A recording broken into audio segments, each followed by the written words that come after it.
کہہ دیا ہے مگر اس کو پسند نہیں کیا، تو لہٰذا خاوند کو چاہیے کہ طلاق کا لفظ اپنی زبان سے نہ نکالے۔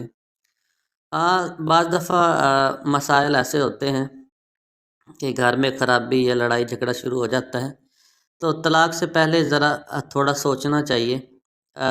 تم کیا کر سکتے ہیں آپ اگر آپ کے گھر میں کچھ ایسے مسائل ہیں،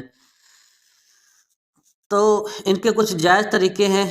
ایک، طلاق تو اللہ تعالیٰ نے سمجھانے کے لیے نہیں بنایا، لہٰذا ہمیں اس کے سمجھانے کا کوئی اور طریقہ اختیار کرنا چاہیے۔ تو قرآن مجید میں بیوی کی غلطی پر اس کی تعزیر کا طریقہ بتایا ہے۔ سب سے پہلے بات سمجھائی جائے کہ تم اسے بولنا بند کر دو، یعنی بولنا کم کر دو۔ جب کم کرو گے تو صاف ظاہر ہے وہ تمہیں منائے گی، غلطی سے ہٹ جائے گی۔ اور اگر یہ بھی نہیں تو پھر تمہیں چاہیے کہ تم اسے بستر جدا کر لو۔ اگر وہ پھر بھی سمجھ آئے گی تو میاں بیوی کہ میاں مجھ سے ناراض ہیں، تو اب جب اتنی باتیں بتائی گئی ہیں تو اس میں کہیں طلاق کا لفظ نہیں آیا، تو معلوم ہوا شریعت بھی چاہتی ہے کہ سمجھانے کے اس کے علاوہ اور بھی طریقے ہیں۔ حتیٰ کہ اگر کوئی سخت غلطی بھی کر بیٹھے تو شریعت کہتی ہے کہ اس کے بعد اگر تم اس کو مارنا بھی چاہو تو شریعت تمہیں تھوڑی سی اجازت دیتی ہے، مگر اس کی بھی ذرا حدود و قیود ہیں۔ یہ عام بات میں نہیں کہہ رہا کہ گھر میں چھوٹے مسائل کیسے ہوتے ہیں کہ کھانے میں نمک تیز ہو گیا تو عورت پر ہاتھ اٹھا لیا، اگر کوئی عام چھوٹی موٹی اخلاقی غلطی کر بیٹھی ہے تو اس پہ ہاتھ اٹھا لیا، تو اس پر مرد کو حکم دیا گیا کہ پہلے تم اس سے ناراض ہو، پھر وہ تمہیں منائے، پھر بھی نہ سمجھے تو بستر جدا کر لو، اگر پھر بھی نہ سمجھے تو اب ذرا تھپڑ بھی 2-4 لگا دو، مگر پشت پر لگاؤ، چہرے پر نہیں۔ اس کے علاوہ تیسری غلطی جو شوہر کرتا ہے وہ ہے کہ عورت کو ہمیشہ دوسری شادی کی دھمکی دیتا رہتا ہے۔ تیسری خطرناک غلطی یہ ہے کہ خاوند ہر وقت بیوی کو یہ کہتا رہے کہ تم تو اتنی خوبصورت نہیں ہو، میں دوسری شادی کر لوں گا۔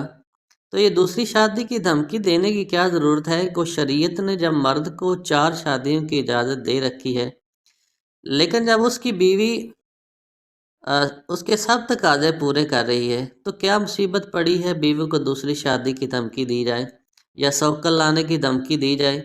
خواہ مخواہ اس کی زندگی میں بھی پریشانی پیدا کی جائے اور اپنی زندگی میں بھی پریشانی پیدا کی جائے۔ اور یہ بات یاد رکھنا کہ عدل کرنا اتنا آسان کام نہیں ہے۔ 2 بیویوں کے درمیان اسپیشلی عدل و انصاف کرنا یہ انسان کے اوپر فرض ہوتا ہے، اور یہ عدل کرنا انسان کے بس کی بات نہیں۔ تو قرآن مجید نے بھی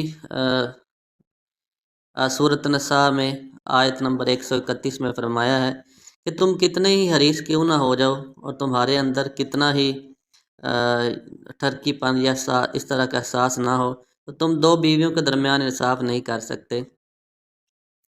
دوسری شادی کا خیال کیسے نکلا کہ عورتوں کو اس طرح کی دھمکی دی جائے؟ تو یہ بہت بڑی غلطی ہے کہ خاوند اپنی بیوی کو دوسری شادی کی دھمکی دے۔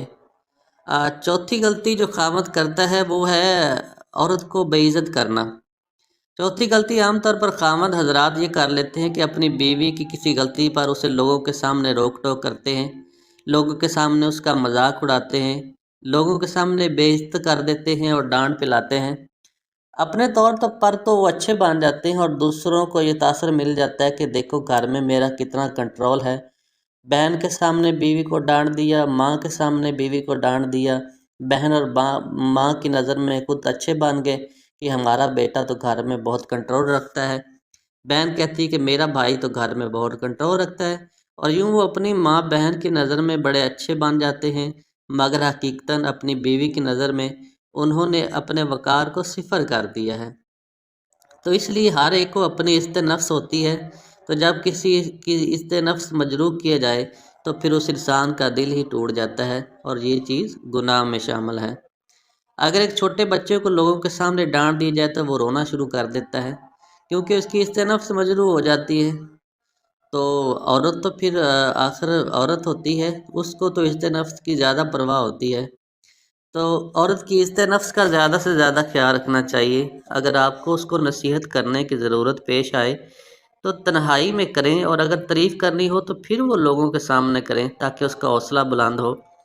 اس کو زندگی کا اصول بنا لیجئے کہ تنہائی میں اگر بیوی کو جلی کٹھی بھی سنا دیں گے تو بیوی بیچاری برداشت کر لے گی، مگر اگر لوگوں کے سامنے آپ اس کو ذل تو برداشت کرنا چاہتے ہیں تو اس لیے یہ بات ذہن میں رکھیں کہ بیوی کو دوسروں کے سامنے کبھی بھی اس طرح کی تنقید کا نشانہ نہیں بنانا چاہیے۔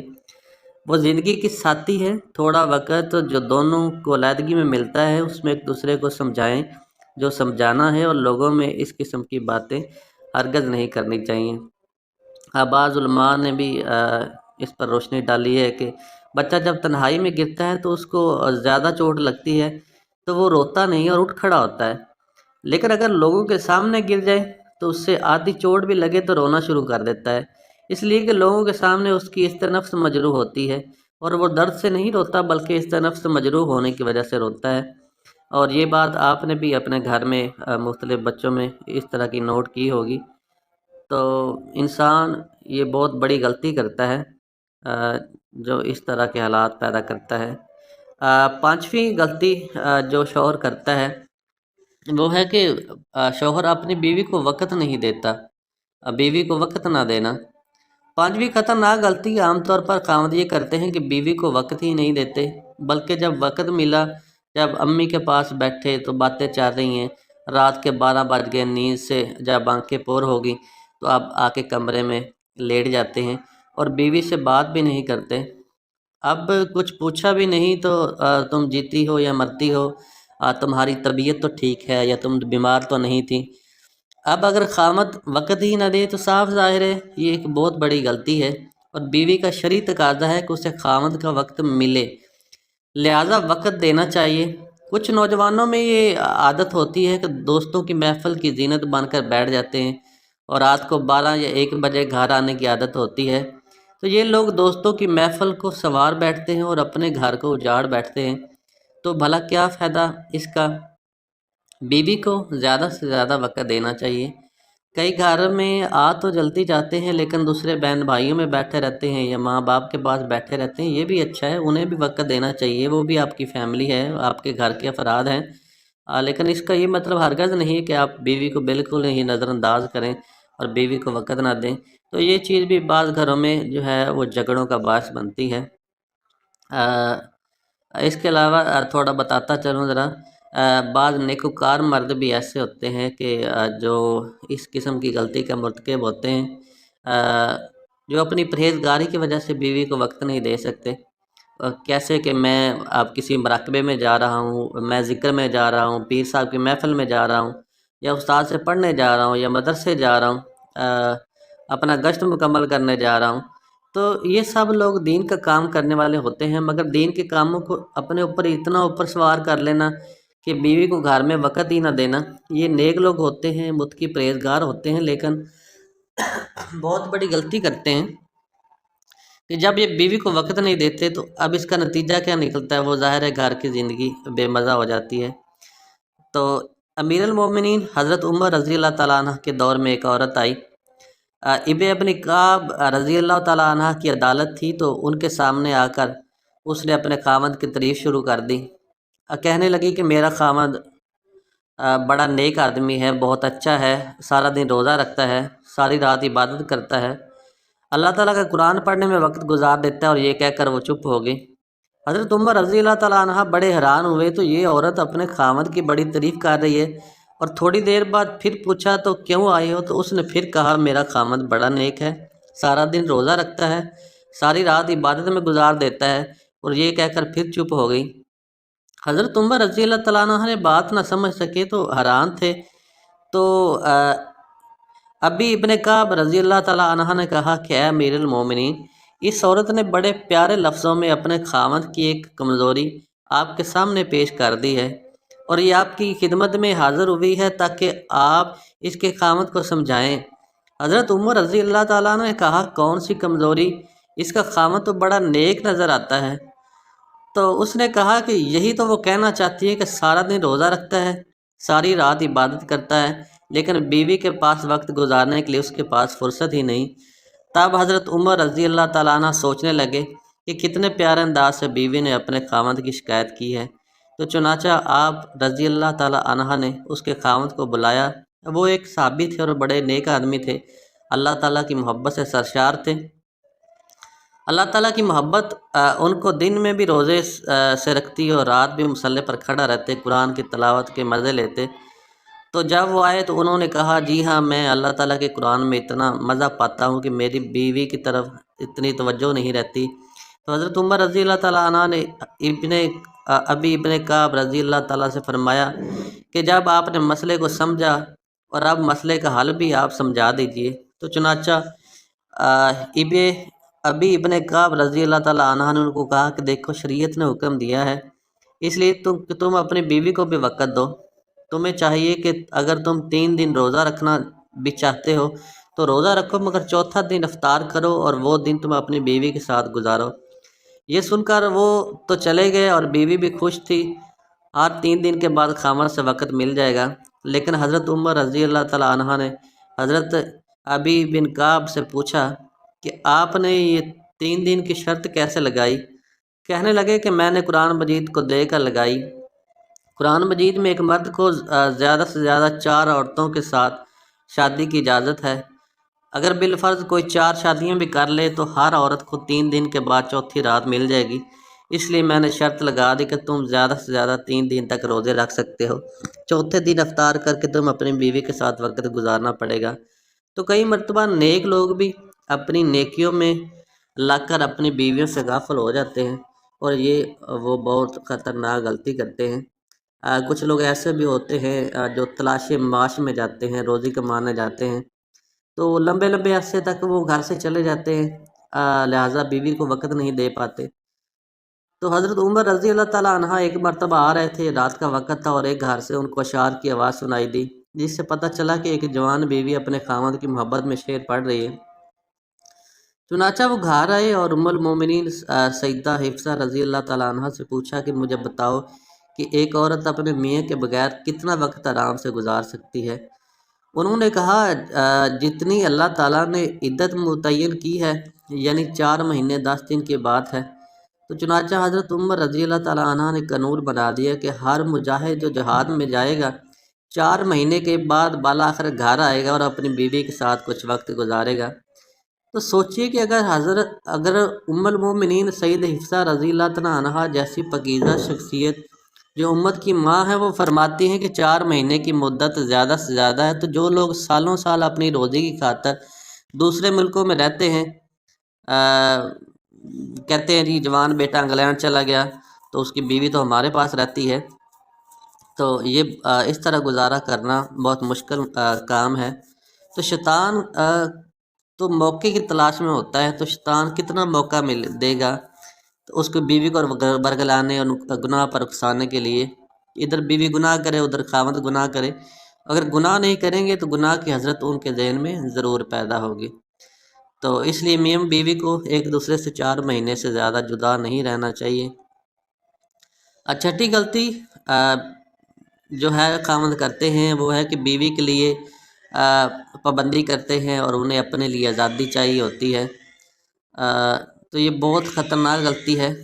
اب گھر میں تو اصولوں کی پابندیاں کر دیتے ہیں مگر خود اصولوں کی پابندی نہیں کرتے، یہ بہت بڑی غلطی ہے۔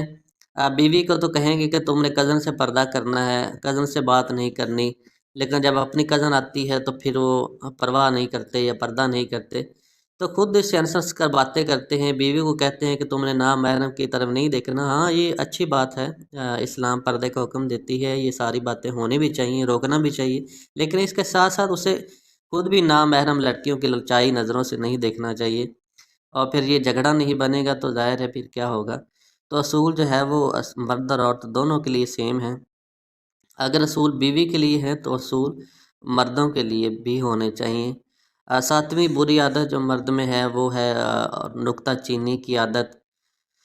بیوی کی چھوٹی چھوٹی باتوں پر نکتہ چینی کرتے رہتے ہیں، حتیٰ کہ یہ نکتہ چینی یہاں تک بڑھ جاتی ہے کہ ہر وقت بیوی کو شک کی نظر سے دیکھنے لگ جاتے ہیں۔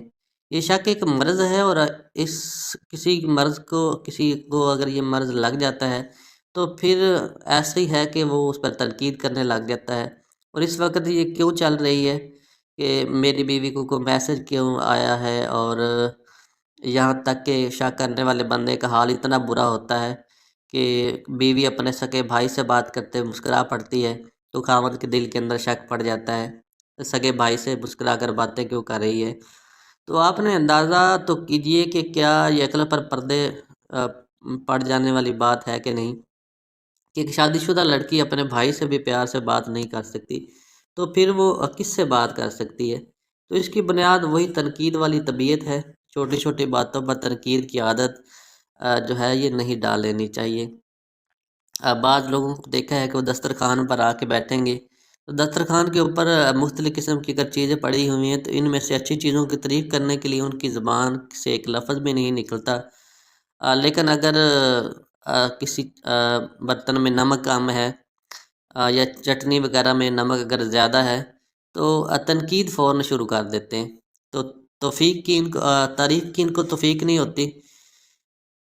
تو اس طرح خامد جو ہے یہ نکتہ چینی کی عادت جو خود میں ڈال لیتا ہے، یہ ایک بہت بڑی عادت ہے، اور اس سے گھر جو ہوتے ہیں ان میں لڑائی جھگڑا شروع ہو جاتا ہے۔ بعض دفعہ ایک خامد کی ایک اور بری عادت ہے کہ وہ تیسرے بندے کی خاطر بیوی سے جھگڑنا شروع کر دیتا ہے۔ تو شوہر دوسروں کی وجہ سے اپنی بیوی سے جھگڑتا ہے، تو یہ ایسے ہے کہ میاں بیوی ایک دوسرے سے کبھی کبھار ہی جھگڑتے ہیں یا بہت کم جھگڑتے ہیں، لیکن زیادہ تر گھر میں لڑائیاں دیکھنے میں آئی ہیں وہ کسی تیسرے بندے کی وجہ سے ہوتی ہیں۔ وہ تیسرا بندہ خامد کی ماں ہو سکتی ہے، خامد کی بہن ہو سکتی ہے، بیوی کے ماں باپ بھی ہو سکتے ہیں، بیوی کے بہن بھائی بھی ہو سکتے ہیں، ان کا بزنس ہو سکتا ہے، یا اس طرح کی کوئی اور چیز ہو سکتی ہے۔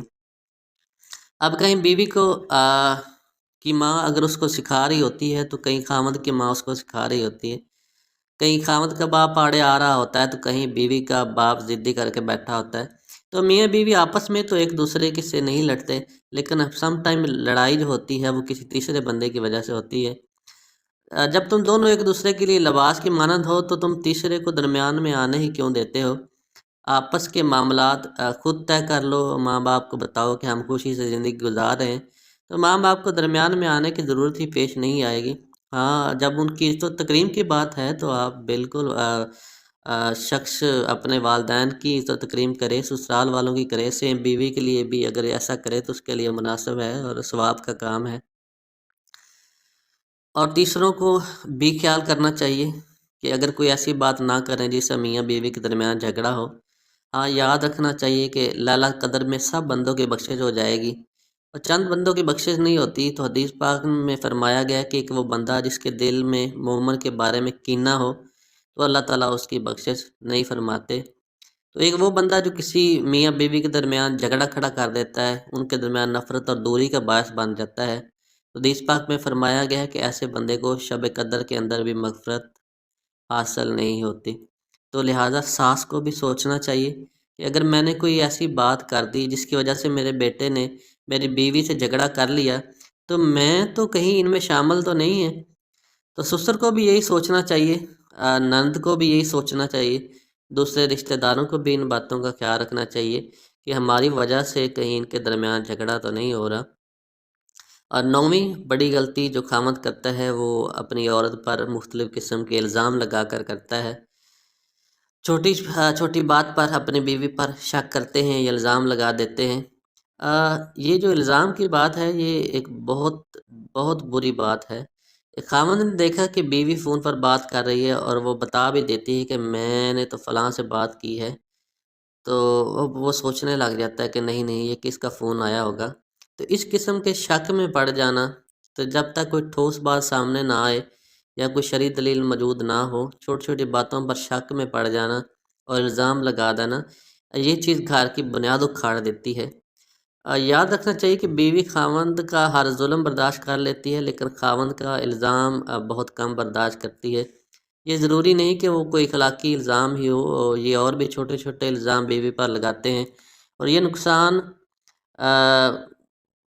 کس کی وجہ سے بھی ہو، جیسے کہ آدمی اپنی بیوی پر الزام لگاتے ہیں کہ گھر میں کوئی نقصان ہو گیا ہے تو یہ تمہاری وجہ سے ہو گیا ہے، بچے تمہاری وجہ سے بگڑ گئے ہیں، یا فلاں کام مناسب نہیں ہوا، تو یہ سارے الزام ہی ہوتے ہیں۔ تو بعض خاوندوں کی عادت ہوتی ہے کہ ذرا سی بات پر الزام تراشی شروع کر دیتے ہیں۔ بیٹے نے بات نہ مانی تو بیوی کو کہا کہ تو نے بگاڑ دیا ہے، تو اس طرح سے جو ہے یہ سارے خاوند جو ہے بیوی پر الزام لگاتے ہیں۔ 10ویں غلطی جو خاوند کرتے ہیں وہ بیوی کے اقارب سے بے اتنائی کرتی ہیں، بیوی کے رشتہ داروں سے نفرت کرتے ہیں، ان سے دور رہتے ہیں یا ان کا گھر میں آنا انہیں پسند نہیں ہوتا۔ تو یہ بھی ہے، یہ بھی گھر میں تناؤ اور دوری کا باعث بنتی ہے۔ کچھ مرد کہتے ہیں جیسے مجھے تمہارے بھائی اچھے نہیں لگتے۔ عورت کو اگر یہ کہہ دیا جائے تو اس کے قریب کے محرم مردوں سے مجھے نفرت ہے، تو سوچئے پھر ایک بچی کے دل پر کیا بیتے گی۔ اس لیے کہ بیوی کا اپنے والدین کے ساتھ تعلق جذباتی لگاؤ میں شامل ہے اور یہ فطری چیز ہے، اور وہ کبھی بھی برداشت نہیں کر سکتی کہ اس کے والدین کے بارے میں کوئی الٹی سیدھی بات کرے۔ تو اگر وہ کسی مجبوری کی وجہ سے خاموش بھی ہو جائے تو دل اس کا ضرور دکھتا ہے۔ اس کی مثال ایسی ہی سمجھیں کہ خاوند کے اپنے والدین کے بارے میں بیوی کچھ ایسی باتیں کر دے کہ خاوند کے دل پر کیا گزرے گی۔ تو اسی طرح جب خاوند بیوی کے والدین کے بارے میں بات کرتا ہے تو اس کے دل پر بھی کیا گزرتی ہے۔ تو کبھی یہ بات بھی ایک لڑائی کا ذریعہ بن جاتی ہے کہ خاوند چاہتا ہے کہ میرے رشتہ دار مطمئن رہیں اور بیوی چاہتی ہے کہ میرے رشتہ دار مطمئن رہیں۔ تو اس کا بہترین اصول یہ ہے کہ شادی سے پہلے ان کا ایک باپ اور ایک ماں تھی، اب شادی کے بعد 2 باپ اور 2 مائیں ہیں۔ اب کیونکہ شریعت نے ساس اور سسر کو بھی ماں باپ کا درجہ دیا ہے، تو جب بیوی ساس اور سسر کو ماں باپ کی نظر سے دیکھے گی تو جھگڑا ہی نہیں ہوگا۔ تو اس طرح جب خاوند بھی ساس اور سسر میں ماں باپ کو دیکھے گا تو لڑائی کا کوئی سوال پیدا نہیں ہوگا۔ تو خاوند کے جتنے رشتہ دار ہیں وہ ان سب کے ساتھ شرعی طریقے پر اچھا تعلق رکھے اور ان کو مطمئن بھی رکھے، اور یہ بیوی کی بھی ذمہ داری ہے کہ خاوند کے رشتہ داروں کے ساتھ اچھا سلوک کرے۔ اور خانہ داری یہ ہو کہ اگر وہ بیوی کے رشتہ دار کو خوش رکھے تو جب گھر میں یہ ذمہ داری اس طرح تقسیم ہو جائیں کہ بیوی ہر وقت یہ سوچے کہ میں اپنے میاں کے رشتہ داروں کو ہر وقت کیسے خوش رکھ سکتی ہوں، اور اس کی امی کو کیسے خوش رکھوں، اس کی بہنوں کو کیسے خوش رکھوں، تو اس کے دوسرے رشتہ داروں کے ساتھ بھی بنا کر رکھوں، اور خاوند یہ سوچے کہ میں کس طرح اپنی بیوی کے رشتہ داروں کو اچھا رکھوں، تو پھر دونوں کے درمیان جھگڑے کا مسئلہ ہی تقریباً ختم ہو جائے گا۔ تو یہ چند باتیں تھیں جو آپ کے گوشگوار کرنا چاہتا تھا تاکہ آپ ان سے فائدہ اٹھائیں۔ امید ہے گھر میں موسٹلی جن وجہ سے لڑائی ہوتی ہیں ان کے بارے میں آج ہم نے ڈسکس کیا ہے، اور سننے والے سے میں امید کرتا ہوں کہ ان باتوں